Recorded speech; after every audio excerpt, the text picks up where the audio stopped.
La Bible est là pour nous révéler la personne de Christ, le Dieu de notre délivrance. Mais un jour viendra où cette connaissance sera parfaite, parce que le parfait sera avec nous pour l'éternité. Il n'y a qu'une seule personne parfaite. Son nom c'est... Je n'ai pas entendu. Son nom c'est... Alléluia. La Bible parle de lui comme étant la parole faite chair, et nous croyons que Jésus est également la parole. Et ce matin, nous voulons laisser cette parole atteindre notre cœur et apporter des réelles transformations. Que personne ne soit ailleurs. Nous voulons nous laisser captiver par elle. Nous sommes concentrés sur le message et nous disons: Seigneur, parle. Tes serviteurs et tes servantes t'écoutent. Nous avons comme orateur encore ce matin le pasteur Christian Robichaud qui nous vient de Paris Métropole. Donc c'est lui qui a eu la responsabilité depuis le commencement de ce WIV de nous partager le message de Dieu. Bonne écoute à chacun, bonne écoute à Radio Vie, RM9 et tous les auditeurs qui nous rejoignent sur notre site. Que Dieu vous bénisse, que Dieu bénisse chacun d'entre vous. Alléluia. Alléluia. Amen, merci frère. C'est une grande joie pour mon épouse et moi d'être parmi vous aujourd'hui. On nous a dit que c'était la plus belle île du monde entier. Vous n'êtes pas convaincus? Et j'apprends le créole. Alors je vais essayer, ok? Si je me loupe, vous faites comme si j'ai réussi, ok? Bienvenue à toutes. Et voilà. Alléluia. Comme le pasteur a dit, je suis pasteur sur Paris d'une église qui s'appelle l'église Paris Métropole, une très très belle... Ah ben il y a des jeunes de Paris qui sont là, c'est trop beau. Et donc voilà, je suis, pour me présenter très succinctement, je suis d'origine canadienne, vous l'avez peut-être déjà compris par mon accent, ça fait maintenant 17 ans que nous habitons en France et je vous avoue, je n'essaie plus de bien parler français. J'ai abandonné. La seule chose que j'essaie, c'est de me faire comprendre. Donc, si jamais vous ne comprenez pas pendant que je prêche, vous faites comme si vous comprenez, OK? Vous ne comprenez rien peut-être de mon accent, mais vous dites « Amen, Alléluia » ou vous priez pour moi, « Seigneur, bénis-le ». Amen, Alléluia. Nous sommes très heureux ce matin. Nous voulons surtout et avant tout glorifier le nom de Jésus. Vous êtes avec moi?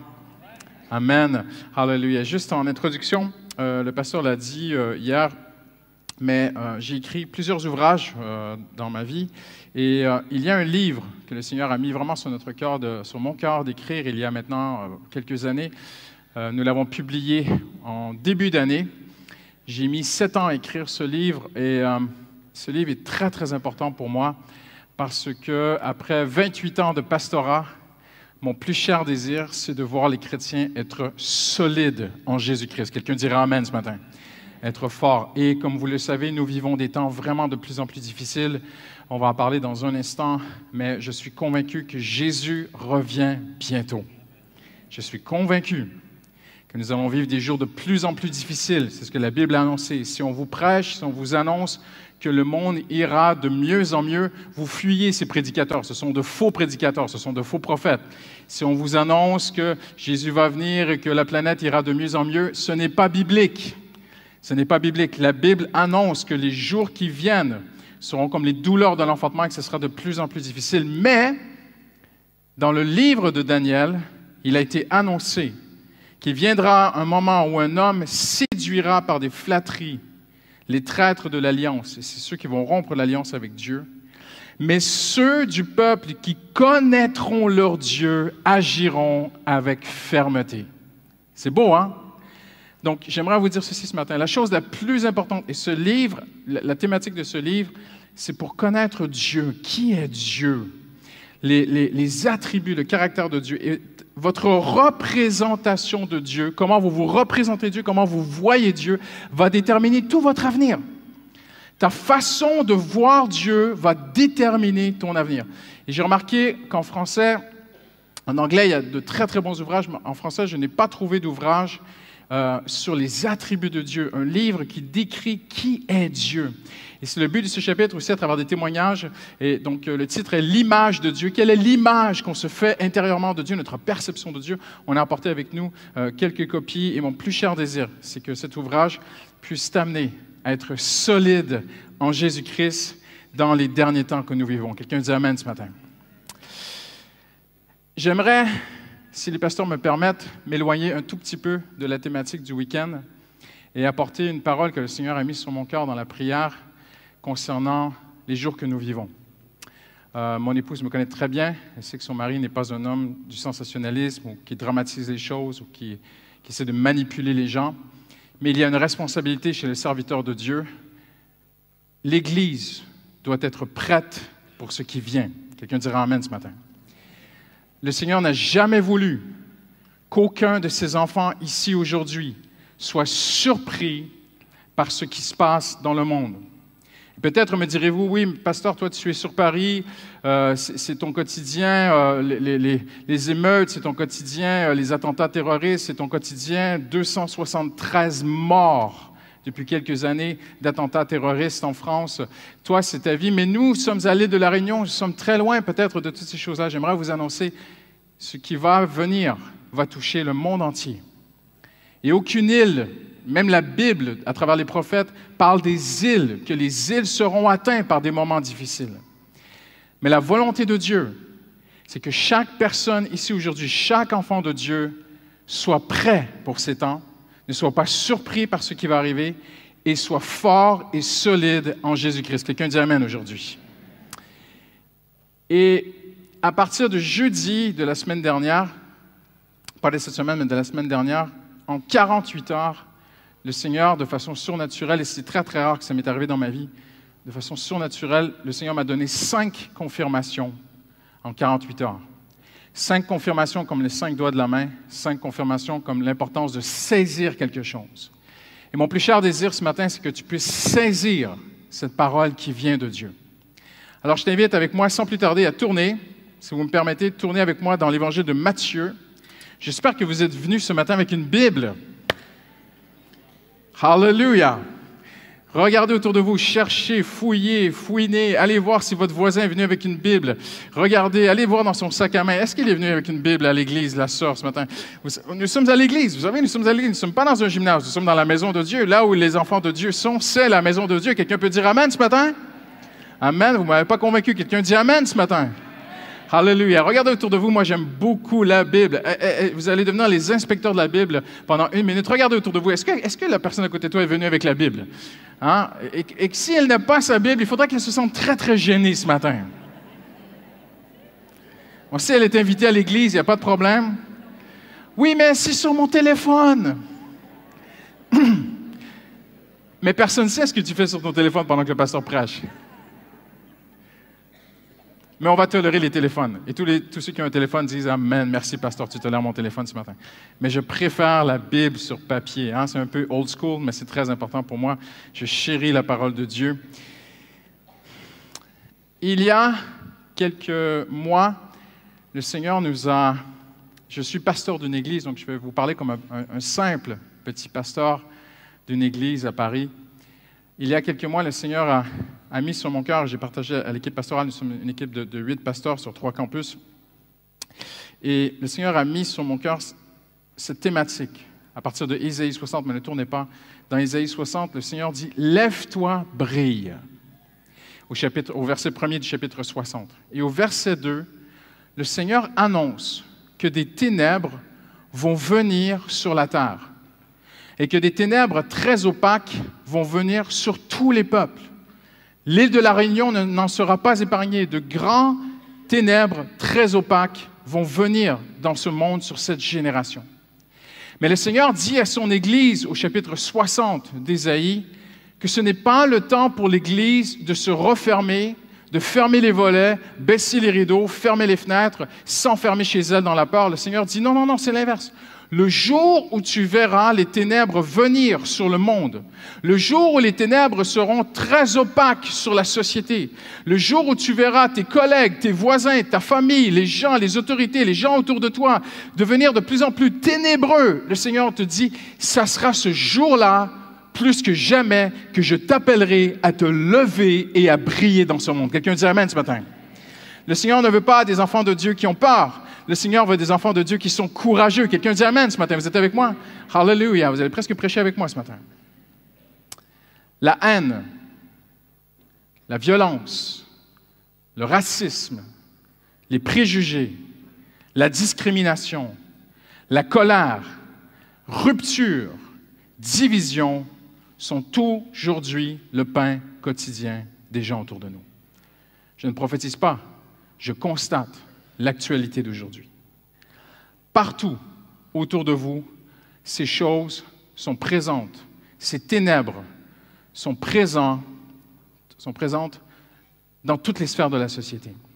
On pense souvent ténèbres, on pense souvent sensualité, pornographie, péché, faire le mal, la décadence, la débauche morale. Et oui, ces choses font partie vraiment des ténèbres. Mais écoutez-moi bien ce matin. Les ténèbres que nous allons vivre dépassent le simple fait d'une société qui vit de façon immorale. Les ténèbres que nous allons vivre, que nous avons commencé à vivre, sont des ténèbres où la division va devenir la haine va devenir le parti pris, et le parti pris va devenir des actes de violence qui seront partout autour de nous. Nous les voyons dans toutes les sphères, jusqu'aux plus hautes sphères des États aujourd'hui, des institutions. Nous le voyons dans le métro de Paris, chez les riches, chez les pauvres, chez les jeunes, chez les personnes âgées, sur la rue, dans le foyer, même à l'intérieur de l'âme des gens, il y a une guerre intérieure comme jamais. L'UNESCO a lancé un programme il y a quelques années avec des maires partout dans le monde, avec une politique pour faire de leur mieux pour que les gens puissent s'unir et cesser de se diviser, qui s'intitule la politique du vivre ensemble. Mais en juillet 2023, en juillet dernier, le Figaro a publié ceci, que de plus en plus de défis à la cohésion sociale, et le Figaro a dit ceci, est un idéal de société, la notion de masque. La notion masque, en fait, les fractures autour de nous partout dans la société. Vous vivez sur l'île de la Réunion, mais est-ce qu'il y a une vraie unité? Être réuni, c'est une chose, mais être uni, c'est une autre chose. L'île de la Réunion a une très belle réputation en métropole. C'est la première fois que je viens. J'ai côtoyé beaucoup de Réunionnais dans les églises où je suis allé. J'ai des amis qui sont Réunionnais, qui sont très, très fiers de leur île. En passant, ils sont de très, très bons ambassadeurs pour vous. Ils aiment bien leur île. Mais être tous réunis sur une même île, signifie-t-il vraiment que nous sommes unis? Et nous allons voir aujourd'hui quelque chose de très important. Parce que ces divisions que nous voyons autour de nous font éruption en guerre au pluriel. Plusieurs guerres autour de nous sont en train de se déclencher dans le monde. Que ce soit une guerre de l'âme, une guerre intérieure, une guerre de couple, une guerre de famille, de quartier, des quartiers. Je ne sais pas c'est comment ici, mais en France, c'est incroyable, les guerres dans les quartiers. Guerre de politique. Les politiciens se font la guerre aujourd'hui. Guerre entre les jeunes et la justice, une division, une rupture en France entre parfois la justice et même la police. Dans des villages, dans des pays du monde entier, guerre, division entre l'Orient et l'Occident comme jamais nous sommes en train de vivre cela. Et aujourd'hui, un conflit est en train d'embraser le monde entier entre Israël et Gaza. Et j'ajoute que hier soir, l'État d'Israël a évacué 48 000 Israéliens du nord d'Israël par peur d'une attaque imminente des 100 000 combattants du Hezbollah.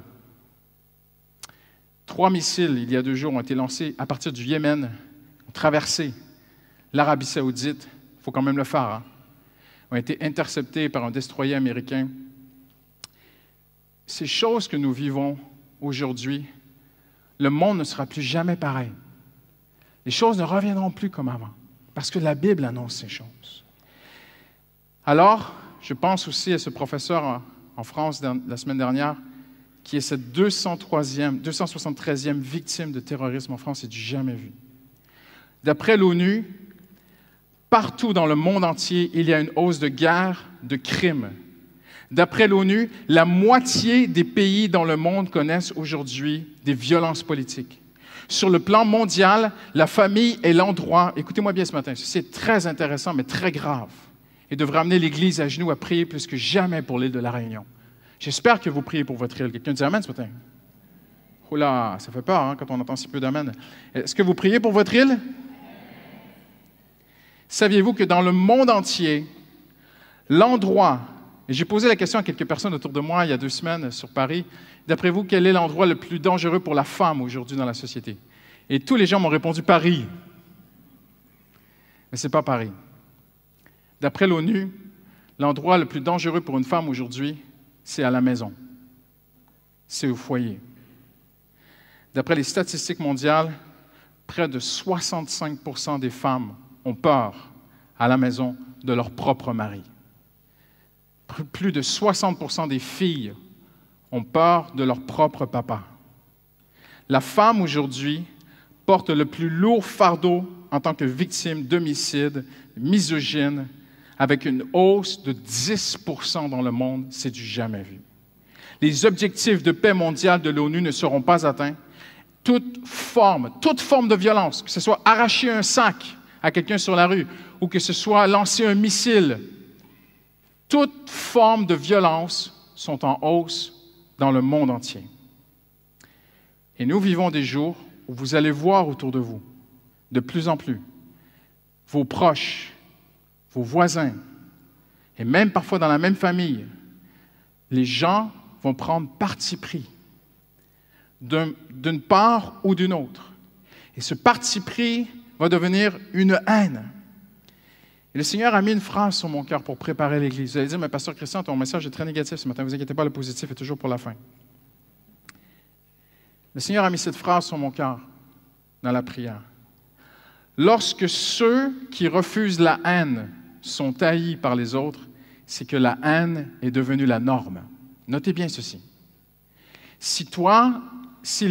Nous allons vivre des jours où des gens autour de toi vont te mettre une pression de prendre parti pour un peuple ou un autre, de prendre parti dans une guerre, dans un conflit, Israël ou Palestine, Ukraine ou la Russie. Il va venir un moment où il y aura une pression sur toi de prendre un parti pris de haine contre quelqu'un, contre un peuple. Mais j'aimerais rappeler l'Église ce matin. Nous sommes les ambassadeurs du royaume de Dieu sur terre. Nous ne sommes pas appelés à être des spécialistes de la géopolitique. Le Seigneur ne nous a jamais demandé de prendre des partis pris dans les combats, dans la haine des hommes. Le Seigneur nous a appelés à aimer tous les hommes. Et notre combat, c'est de gagner des âmes à Christ. Quelqu'un dit Amen ce matin. En ces derniers jours, il faudra à l'Église, et que le Seigneur puisse toucher ton cœur ce matin, c'est très important ce que je dis. Dans ces derniers jours, il faudra quelque chose de plus à l'Église du Seigneur Jésus qu'une simple proclamation de la vérité sans une vie de prière derrière. Il faudra plus que de dire aux autres que notre Église est en croissance. Il faudra quelque chose de plus que des cultes dynamiques. Il faudra quelque chose de plus que simplement annoncer la vérité. Un des hommes de Dieu qui a marqué l'histoire du christianisme a toujours dit « La vérité ne suffit pas. » La preuve, prenez un paquet de cigarettes. C'est écrit sur le paquet de cigarettes « Fumer tue ». Ça ne suffit pas pour arrêter les gens. La vérité ne suffit pas. Il faut quelque chose de surnaturel pour toucher les cœurs. En ces temps que nous vivons, de jolis réseaux sociaux chrétiens ne suffiront pas, une jolie louange, une modernisation de l'Église, des discours éloquents, des hommes qui vont se lever en char et en tribune au nom de Jésus simplement pour motiver les foules, ça ne suffira plus. Une belle louange de qualitative. Et toutes ces choses, beaucoup de ces choses, mes frères et sœurs, sont bonnes. Je ne suis pas en train de les dénigrer. Beaucoup de ces choses sont importantes. La louange est très importante. Mais il y a une chose dont je veux vous parler ce matin qui va faire briller l'Église. Souvenez-vous d'Ésaïe 60 que j'ai parlé ce matin. Le Seigneur a dit dans les derniers temps, les ténèbres seront opaques sur les peuples autour de toi, mais sur toi l'Éternel brille. Donc l'essence d'Ésaïe 60, c'est le contraste. Dieu il veut, mais aussi il va faire un contraste marqué entre le chrétien et le non-chrétien dans les derniers temps. Un tel contraste que ce sera comme la lumière et les ténèbres, Dieu dit, les ténèbres deviennent opaques sur la société, mais toi, lève-toi, car l'Éternel brille sur toi. En quoi est-ce que l'Église sera si différente? Parce que beaucoup de choses que nous faisons, voilà, ça ne suffira pas. Qu'est-ce qui fera la différence aujourd'hui? Et c'est simplement, avec beaucoup d'humilité, que je vais vous présenter cette grande vérité. Je suis convaincu qu'à la fin des temps, il y a une chose qui va faire la différence. Et c'est ce que notre Seigneur Jésus a dit. Écoutez-moi bien ce matin. Vous allez réaliser maintenant à quel point les paroles de notre Seigneur Jésus, qu'il a dit il y a 2000 ans, ont une portée pour nous aujourd'hui. Vous allez réaliser l'ampleur de ce que Jésus a dit. Vous allez réaliser par le Saint-Esprit à quel point ce que Jésus a dit il y a 2000 ans est la clé pour les temps de la fin. Jésus a dit, « À ceci, tous connaîtront que vous êtes mes disciples. » Si, ma femme est en train de réciter, mais elle est la seule. Est-ce que vous connaissez ce verset? Levez la main ceux qui connaissent ce texte. Levez la main. Dites-le avec moi. « À ceci, tous connaîtront que vous êtes mes disciples si vous avez de l'amour les uns pour les autres. » Regardez-moi bien ce matin, je ne serai pas long. Dans la fin des temps, dans les jours que nous vivons aujourd'hui, écoutez-moi, les choses peuvent s'accélérer d'une façon incroyable. Non seulement au Proche-Orient, mais chez nous ici. La haine, la division, les choses peuvent s'accélérer d'une façon incroyable. Voici le plan de Dieu pour les jeunes et les moins jeunes, pour tout le monde. Parce que le Seigneur a prophétisé. Jeunes et moins jeunes se réjouiront ensemble. C'est pas un beau verset, ça? Non? Vous êtes d'accord avec moi? Dites « ah, ah, ah ». Quel beau texte.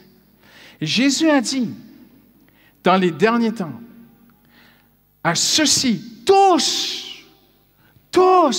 Jésus a dit tout le monde, les autorités du monde entier vont voir que l'Église est différente.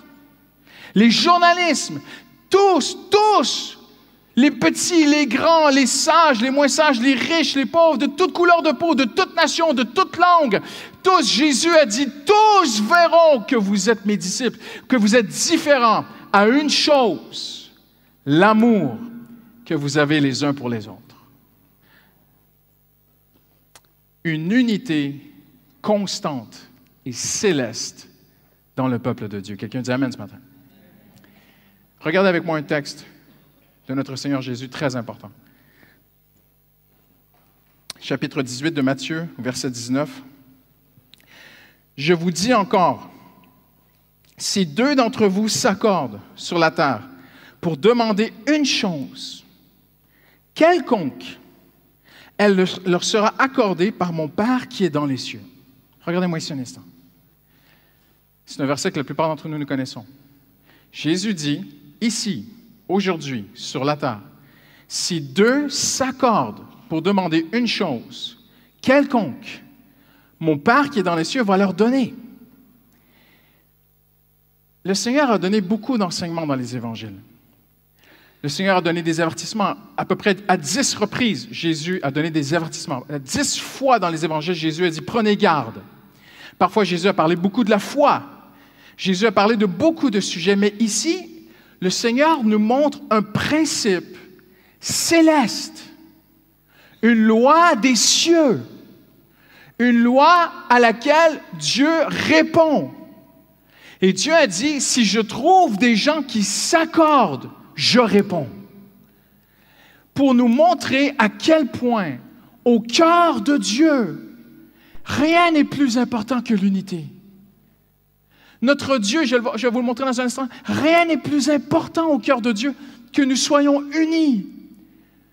Qu'un couple soit uni, qu'une famille soit unie, qu'une église soit unie. Rien n'est plus cher au cœur de Dieu, si cher à son cœur que le Seigneur s'est engagé. Il a dit, si je trouve deux personnes qui sont en accord, qui s'accordent, je réponds. Le mot accord ici en grec, c'est symphonéo. Extraordinaire. Symphonéo veut dire symphonie. Où sont les musiciens ce matin? Ils sont là, les musiciens? Ils sont partis? Ils sont partis boire un coup? Non? Il est où le pianiste? J'ai besoin du pianiste. Le pianiste, il est où le pianiste? J'ai besoin d'un musicien. Ils sont partis. Il est là. Viens, mon frère, viens, j'ai besoin de toi au piano. C'était pas prévu. C'est pas prévu, je vais te mettre au travail. Il est où le saxophoniste? J'ai besoin du saxophone. Viens, mon frère, viens, tu vas jouer du saxophone. Pendant qu'il s'approche, écoutez bien la parole de Dieu. Le Seigneur a dit, si deux s'accordent, si deux symphonéo en grec, Dieu dit, je réponds. Pourquoi le Seigneur Jésus a dit cela? Le Seigneur Jésus a voulu dire cela pour te faire comprendre que lorsque tu es en accord à l'oreille de Dieu dans le ciel, c'est symphonique. Le mot grec veut dire une symphonie harmonieuse. Et voyez-vous, parfois on parle de beaucoup de choses sur la prière. On va parler de prier avec persévérance, c'est vrai. De prier avec foi, c'est vrai. De prier avec énergie. Élie était un homme de même nature que nous, mais il priait avec ferveur. Toutes ces choses sont bibliques, fondamentales et très importantes. Mais nous ne parlons pas beaucoup de l'unité dans la prière. Alors que notre Sauveur, notre Seigneur, celui qui règne dans les cieux, a dit ceci. Si deux s'accordent, c'est une symphonie à l'oreille de Dieu. Alors mes frères, vous êtes prêts? Vous ne savez pas où je vous amène, hein? Tu peux me faire un sol? OK? Et toi, tu peux me faire un la. Fais-moi un la, fais-moi la. Sol, reste sur sol. La. OK, fais-moi un do. Tu vas faire do, ré, do, ré, do, ré. Et tu vas faire fa, sol, fa, sol, fa, sol. Fa, sol, do, ré. 1, 2, 3, go.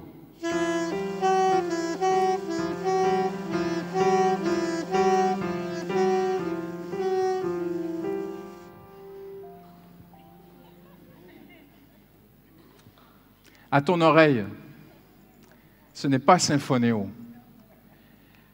Quand les enfants de Dieu sont divisés, à l'oreille de Dieu, ça casse les oreilles. Faites-moi quelque chose de beau, les frères.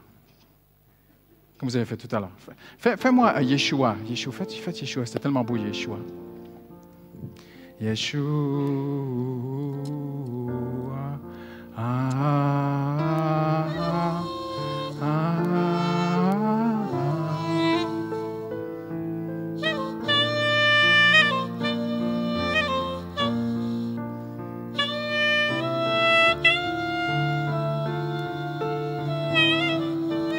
C'est beau, hein?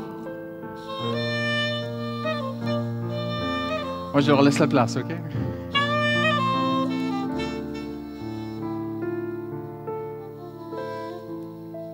Merci, mes frères. C'est exactement ce que Jésus a dit. Jésus a dit, si deux s'accordent, c'est symphonique. C'est une symphonie, c'est harmonieux à l'oreille de Dieu. Vous êtes avec moi ce matin? J'aimerais, en terminant, aujourd'hui, je ne serai pas très long, juste vous rappeler quelques écritures que vous connaissez déjà. Qu'il est bon, qu'il est doux, je le prends de l'hébreu directement, qu'il est agréable, qu'il est plaisant, qu'il est beau, qu'il est confortable pour des frères de se poser dans l'unité. C'est comme l'huile, celle qui est royale, l'huile précieuse, l'huile d'onction. C'est là que Dieu donne la bénédiction. J'aimerais vous dire ceci ce matin. L'unité est si chère au cœur de Dieu que Dieu a décidé dans le ciel, je vais bénir là où je trouve l'unité. Je vais bénir un couple qui veut vivre dans l'unité. Je vais bénir une famille qui vit dans l'unité. Je vais bénir une église qui vit dans l'unité. C'est là que le Seigneur a décidé de bénir. Pourquoi? Pourquoi est-ce que l'unité est si importante au cœur de Dieu? Parce que l'unité est la preuve de la présence de Dieu dans nos vies. Il est impossible que le Seigneur soit dans ton couple si ton couple est divisé. Il est impossible que le Seigneur bénisse et la présence de Dieu soit dans ta famille si ta famille est divisée. Il est impossible que le Seigneur soit Je vais te dire de façon très, très franche. Mais théologiquement, vous pouvez me défier. Théologiquement, je sais que ça tient ce que je dis. Il est impossible que Jésus soit dans une église si l'église est divisée. Jésus n'a-t-il pas dit dans l'Apocalypse qu'il toque à la porte d'une église? Il aime son église, mais il n'est pas dedans, il est dehors. Et le Seigneur t'aime. Le Seigneur veut bénir ta vie, il veut bénir ton couple, il veut bénir ta famille, il veut bénir ton Église. Mais le Seigneur veut de l'unité. L'unité est la preuve que Dieu est là. L'unité est la preuve dans les derniers temps que l'Église est différente de tout. L'unité est cette symphonie au cœur de Dieu. Parce que Dieu est un en lui-même. Dieu n'est pas divisé. La Trinité parfaite de Dieu. Dieu est harmonieux. Tout ce que Dieu a fait dans l'univers, les planètes, le cosmos, les galaxies autour de nous, la nature, les oiseaux, tout est uni, tout est harmonieux, tout est beau dans ce que Dieu a fait. L'unité est si chère au cœur de Dieu, partout autour de nous. Et la division vient du diable. Satan veut diviser. Et il ne cesse de diviser autour de nous. L'unité, c'est la vie. La division, c'est la mort. Je vais être très drastique ce matin. Je coupe le lobe de ton oreille. Tu meurs. Tu vas mourir. Ne vous inquiétez pas, je ne vais pas le faire. Mais si je coupe le lobe de ton oreille et que personne ne vient colmater, guérir, panser la blessure, tu vas te vider de ton sang, tu vas mourir. S'il y a la moindre division physique dans mon corps humain, mon corps meurt. Dieu n'a pas créé le corps humain pour qu'il soit divisé. 1 Corinthiens 12, 1 Corinthiens 14, lisez l'Épître aux Corinthiens, où il parle de l'importance de l'unité dans l'Église. Lorsqu'une Église est divisée, elle perd sa vie, elle perd sa force. La vie est dans le sang. Si je me coupe, le sang, la vie, je meurs, tout sort. Et le Seigneur, tout ce que Dieu a créé est un. Tout ce que Dieu a créé, tout ce que Dieu veut, c'est l'unité. Dieu bénit l'unité. L'unité est si chère à son cœur. Mais Pasteur Christian, dans le monde qu'on vit aujourd'hui, est-ce vraiment possible? Oui, je suis convaincu que oui. Le Saint-Esprit l'a déjà fait il y a 2000 ans. Le Saint-Esprit avait proclamé ceci à travers le prophète Malachie. Voici la parole de Dieu ce matin. Il ramènera le cœur des pères à leurs enfants et le cœur des enfants vers les pères. Lorsque le Saint-Esprit agit, il y a de l'unité. Lorsque le Saint-Esprit agit, un couple se réconcilie. Lorsque le Saint-Esprit agit, un père et son fils se réconcilient. Une mère et sa fille. Lorsque le Saint-Esprit agit, l'Église se réconcilie. Lorsque le Saint-Esprit agit, il y a de l'unité. Mais pasteur, j'aimerais être uni, je fais de mon mieux, mais j'y arrive pas, l'autre personne ne veut pas. Ça peut arriver. C'est pour cela que Paul dit, faites tout ce que vous pouvez. Parce que parfois, on a fait tout ce qu'on pouvait, mais on ne peut pas aller plus loin. L'important, c'est de faire tout ce qu'on peut pour travailler l'unité. Lorsque Dieu trouve un cœur, lorsque Dieu trouve une jeune femme, un jeune homme, un homme, une femme qui aspire à l'unité, Dieu va te bénir, même si tu n'y arrives pas. Même si l'autre personne ne veut pas se réconcilier avec Dieu, avec toi, mais parce que tu cherches l'unité, Dieu va bénir ta vie. Parce que l'unité, cette recherche de l'unité. La multitude de ceux qui avaient cru n'était qu'un seul cœur et une seule âme, mes amis. La première Église. La première Église. N'oubliez pas la première Église. Elle était... mais ils étaient trois. Non, ils n'étaient pas trois, ils étaient une multitude. La multitude de ceux qui avaient cru n'était qu'une seule âme. Le Saint-Esprit veut et peut amener une telle unité dans l'Église. Quelqu'un dit Amen aujourd'hui. Le Seigneur veut et peut le faire. Bénis, heureux, les pacificateurs, Jésus a dit. Je le prends du grec. Bénis, heureux, les pacificateurs, les artisans, ceux qui tissent, ceux qui fabriquent la paix. Combien connaissent le tricot? Vous savez c'est quoi du tricot? Ça se dit en France? Ça se dit le tricot? Le tricot. Vous savez c'est quoi le tricot?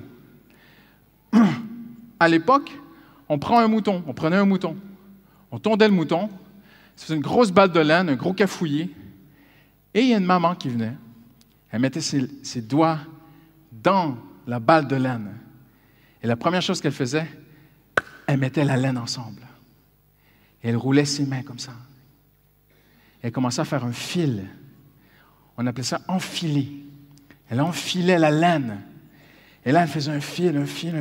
Elle tordait ça autour d'un bâton dans l'ancien temps. Et après, elle tricotait. Elle pouvait te faire un pull.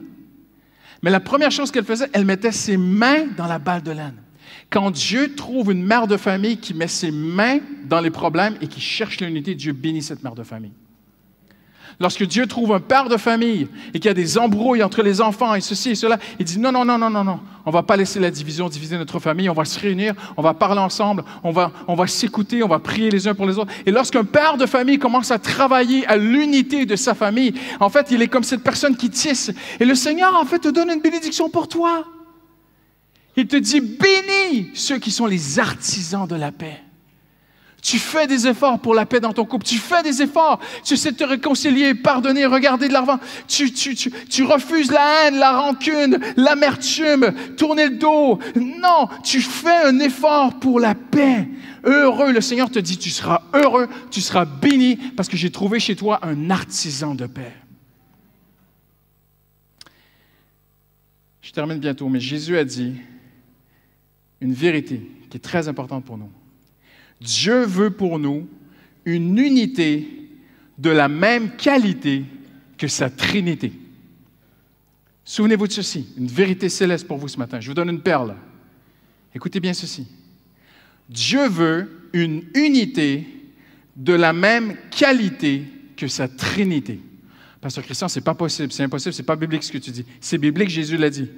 Qu'il soit un comme nous sommes un. Il parlait de la Trinité. Et Jésus dit, comme la Trinité est parfaitement unie, le Seigneur dit, je veux que mes disciples, je veux que mes pasteurs, je veux que mes serviteurs, je veux que tous ceux qui servent dans l'Église, que ce soit dans la louange, que ce soit dans la logistique, que ce soit à la sono, à la vidéo, que ce soit à l'accueil, que ce soit les groupes d'évangélisation, vous pouvez partir évangéliser toutes les de la réunion et prier, jeûner des jours. Si vous n'êtes pas unis, le Seigneur n'est pas avec vous.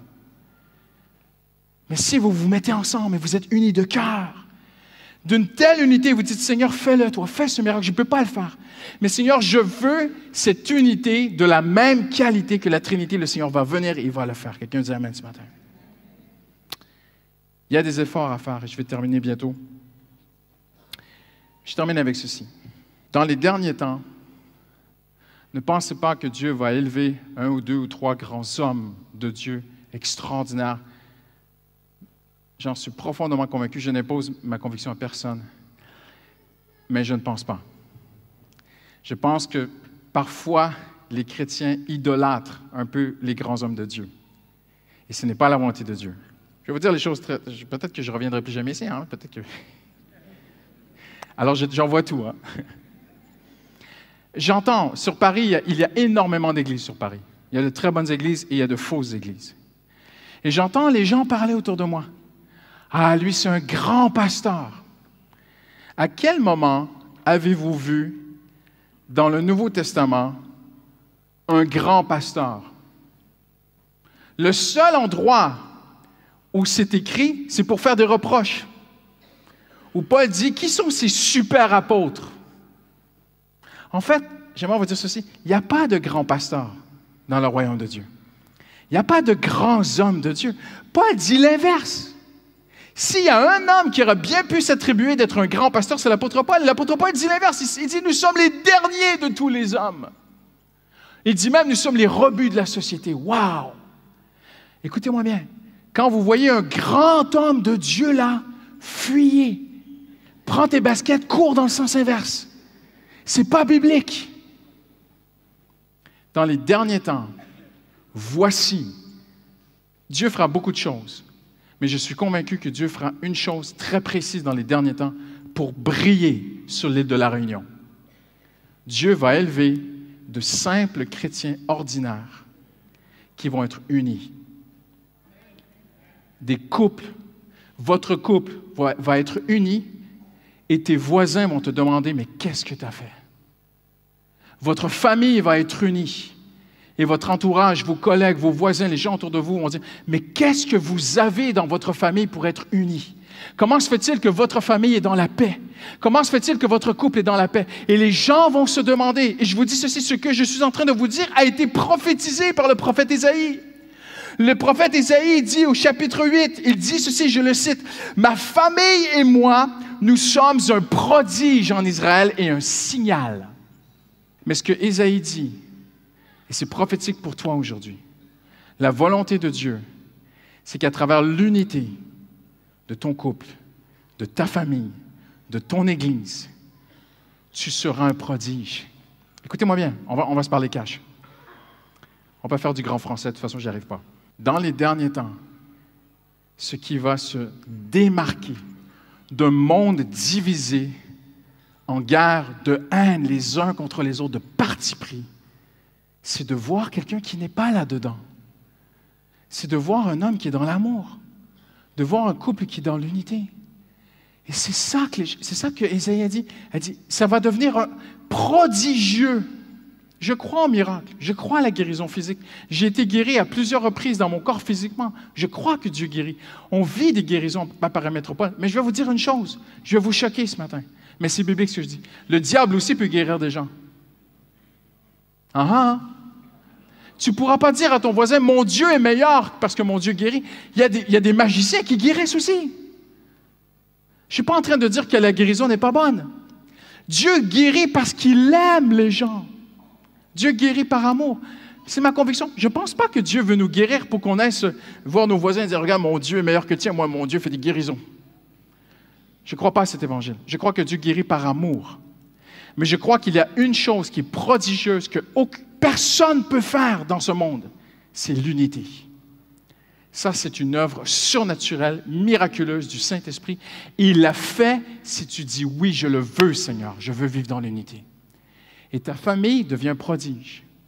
Mais Ésaïe va plus loin. Ésaïe dit, ma famille et moi, nous sommes un prodige et un signal.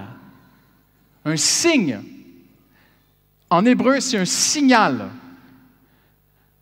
Je ne sais pas c'est comment ici. Est-ce qu'il y a des phares ici? Dans la tempête, comme à l'ancienne, là? Voyez-vous, dans l'ancien temps, on mettait un phare qui tournait, la lumière tournait dans la tempête. Et le phare envoyait un signal. Écoutez-moi bien. Dans les jours de ténèbres que nous allons vivre, où les gens vont se diviser, dans un monde de guerre, l'unité de ton couple, l'unité de ta famille, l'unité de ton Église enverra un signal d'espoir. Et aussi un signal qui annonce que c'est bientôt la fin. J'invite les musiciens à s'approcher, j'ai terminé. Je vais vous raconter un petit témoignage très simple, très personnel. Comment Dieu a travaillé cela dans ma propre vie. J'ai demandé à tout le monde en terminant de faire un grand effort pour concentrer nos pensées sur Jésus-Christ, qu'il n'y ait aucune distraction. Il y a un moment qu'on va vivre avec le Seigneur ce matin, j'en suis convaincu. S'il faut, mets ton téléphone sur mode avion. S'il faut, mets ton bébé sur mode avion. S'il faut, mets ton voisin sur mode avion. Fais ce qu'il faut, mais on va se concentrer sur le Seigneur. Vous êtes avec moi? Ma femme, et là, je vais vraiment vous décevoir parce que je suis pasteur depuis 28 ans, et je n'ai jamais accordé beaucoup d'importance à ce que Jésus a dit. Si deux s'accordent, mon Père leur donnera. Et ma pauvre épouse rêvait que l'on prie ensemble. Mais pour moi, prier, c'est quelque chose de tellement intime, de tellement personnel. Et pour moi, aller marcher avec ma femme dans un parc et prier, Seigneur, je te prie pour mes enfants, je trouvais ça pas très sérieux. Pour moi, prier, c'est je vais m'enfermer dans une pièce, je ferme la porte, je me mets à genoux, je prie de toutes mes forces pour mes enfants. Et là, vraiment, Dieu va agir. Mais Jésus a dit autre chose. Jésus a dit, si deux s'accordent, c'est une symphonie au cœur de Dieu. Ma femme me disait, mais chérie, j'aimerais qu'on aille marcher ensemble. On va dans les bois, et puis on prie pour notre famille, on prie pour des gens, et puis on se met en accord. Ah, j'ai pas le temps. Alors, vous savez ce qu'elle a fait, ma femme? Elle a prié pour moi. Et c'est merveilleux. Dieu a répondu.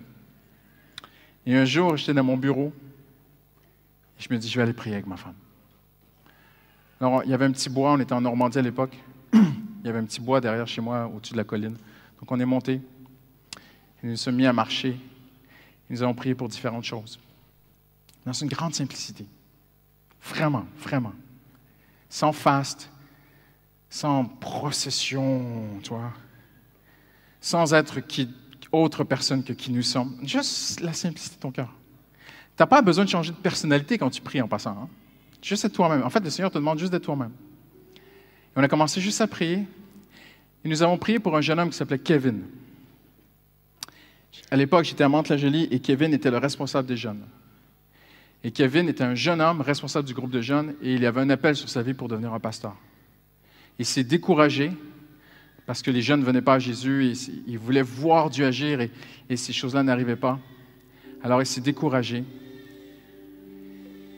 Il a laissé sa femme. Il a laissé la foi.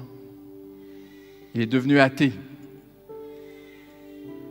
Il a quitté sa famille. Il a rompu tous les contacts avec tous les chrétiens de l'Église. Plus personne ne pouvait contacter Kevin. Alors, sa famille a prié pour lui. Sa femme a été une femme de prière extraordinaire dans cette histoire. Mais nous aussi, on voulait prier pour Kevin. Je suis allé chez Kevin. J'ai trouvé son adresse. J'ai sonné à son appartement. J'ai sonné jusqu'à ce qu'il devienne fou. J'ai dit, il va me répondre. J'ai sonné. Et Kevin est sorti à la fenêtre de son appartement. Il a vu que c'était moi qui sonnais chez lui. Il a dit, pasteur, laisse-moi tranquille. Je ne veux plus rien savoir des choses de Dieu. Je t'en prie, laisse-moi. Je ne crois plus en Dieu. Je suis athée maintenant. Je suis allé au bout de ce que je pouvais faire. Et ma femme, elle m'a dit, pourquoi on n'irait pas prier ensemble pour Kevin? Alors, nous sommes partis dans un petit sentier dans les bois. On s'est pris par la main. Et nous nous sommes mis d'accord. Nous avons dit, Seigneur, ramène Kevin. Ramène ce jeune homme. Ramène-le à toi. Ramène-le à son épouse. Ramène-le à sa famille. Ramène-le à l'Église. Ramène Kevin. Nous avons prié dans une grande simplicité. Puis nous sommes rentrés à la maison. C'était durant la semaine. Le dimanche soir, je suis assis dans mon canapé chez moi et quelqu'un toque à la porte. Et c'est Kevin. Je ne croyais pas mes yeux.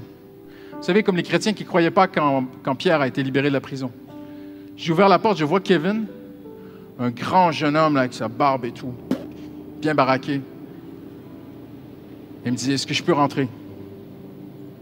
Je le regardais comme ça, je me dis, mais c'est pas possible. Je dis, rentre chez moi. Et Kevin avait un visage très, très sombre. On a parlé un peu ensemble. Je ne sais même plus si on a prié ensemble. Je ne sais même plus s'il était prêt à prier. Mais le Seigneur a ramené Kevin. Il est revenu à Dieu. Il est revenu à sa femme. Le Seigneur a gardé ce couple. Ça aurait pu vraiment mal basculer, mais le Seigneur a protégé ce couple. Il est revenu à sa famille. Il est revenu à l'Église. Et ce matin, pendant que je vous parle, Kevin est en train de prêcher l'Évangile. Il est pasteur aujourd'hui. Alléluia.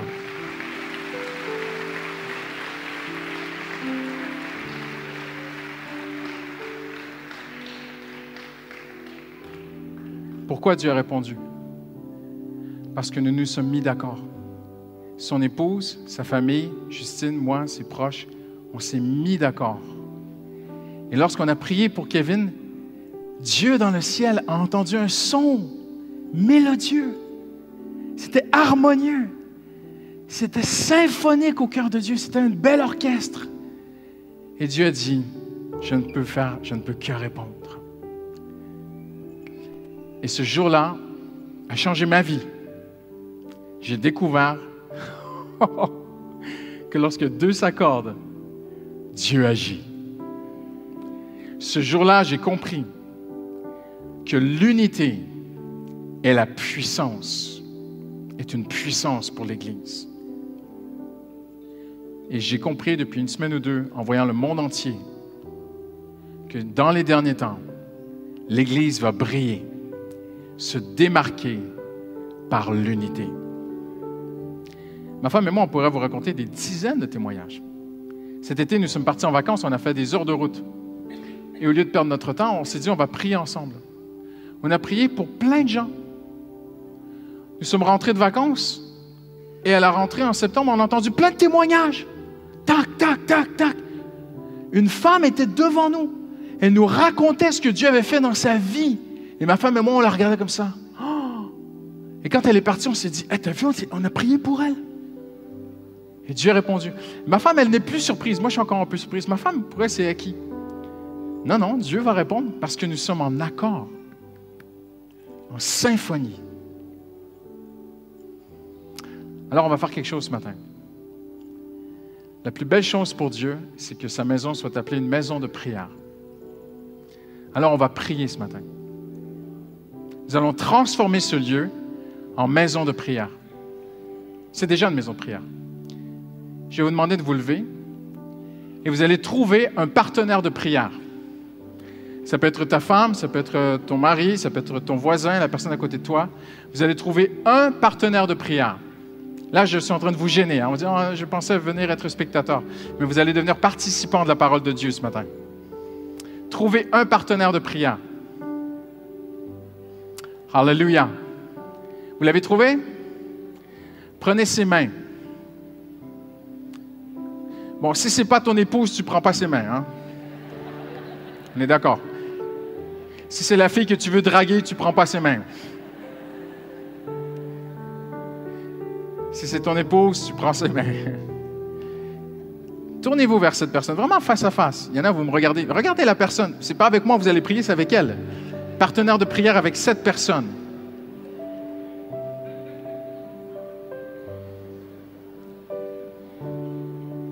Et là, maintenant, vous allez faire quelque chose. Vous allez partager une seule requête de prière. Celle qui est la plus importante pour vous. La plus grave, la plus urgente. Vous ne racontez pas votre vie, hein, sinon on ne s'en sortira pas. Vous prenez quelques secondes, 5 secondes, vous dites, j'aimerais que tu te mettes d'accord avec moi dans la prière. Nous allons prier pour ceci. Et puis après, vous commencez à prier. Allez-y.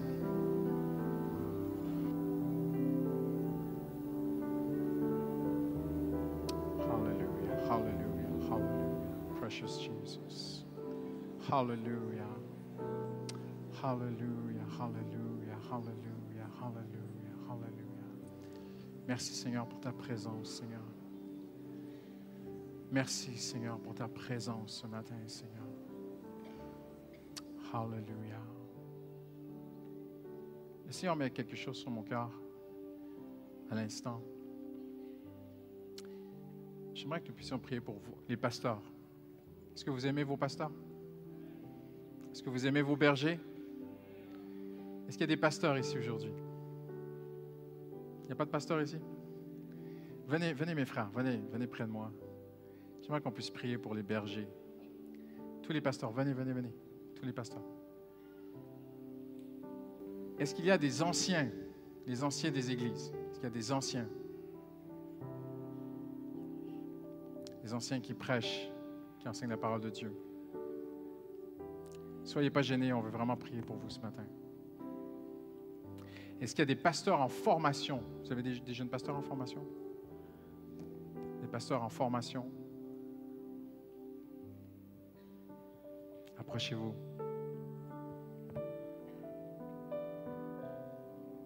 Alléluia. Venez, frère.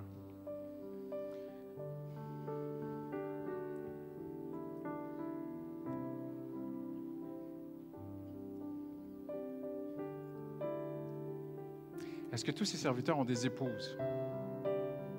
Vous avez des épouses? Mesdames, les épouses de pasteur, venez, on va prier pour vous.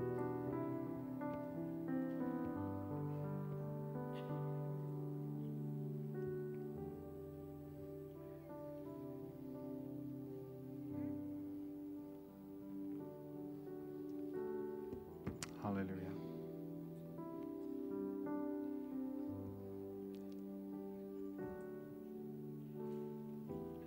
Amen. On se lève ensemble en terminant. Ceux qui sont assis. Tu peux prendre le micro, chérie, tu vas prier pour les femmes. Oh, pardon, ma soeur. Alléluia.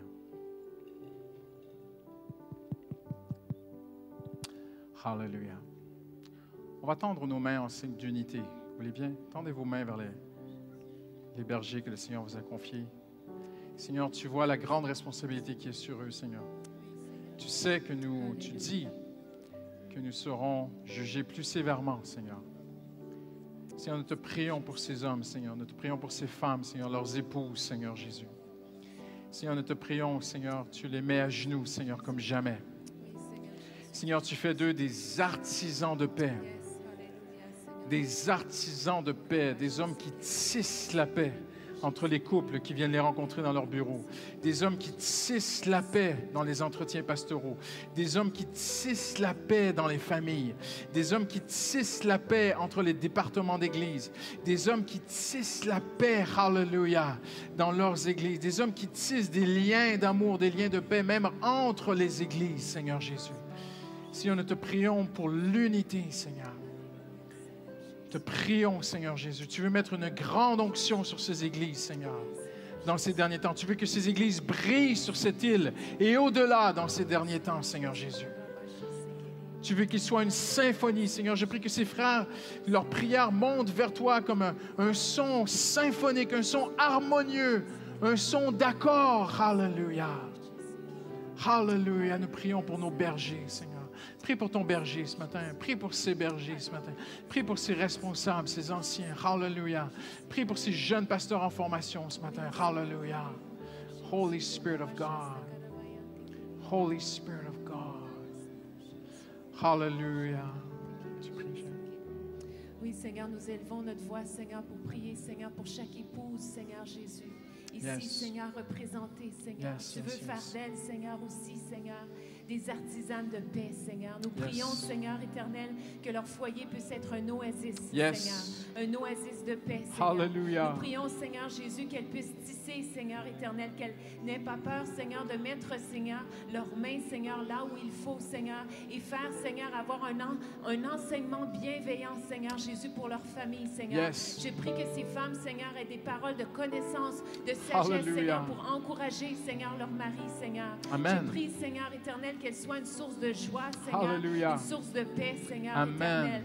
Alléluia, Seigneur. Merci, Seigneur, d'augmenter leur foi, de leur donner la foi nécessaire pour chaque défi, Seigneur éternel, ou chaque inquiétude, Seigneur, ou chaque obstacle, Seigneur, qui peut se dresser, Seigneur.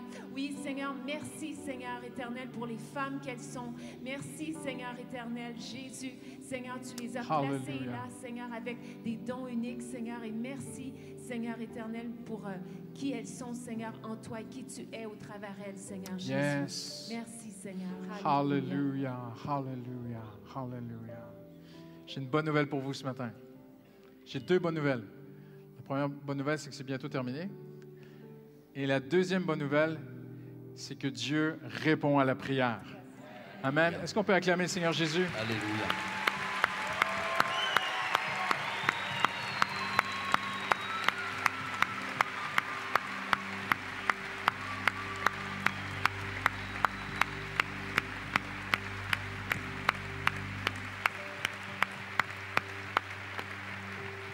Hallelujah. Hallelujah. Seigneur Jésus, je proclame dans le nom de Jésus, ce verset, acte 4, 32, qui dit, ils étaient une seule âme, un seul cœur.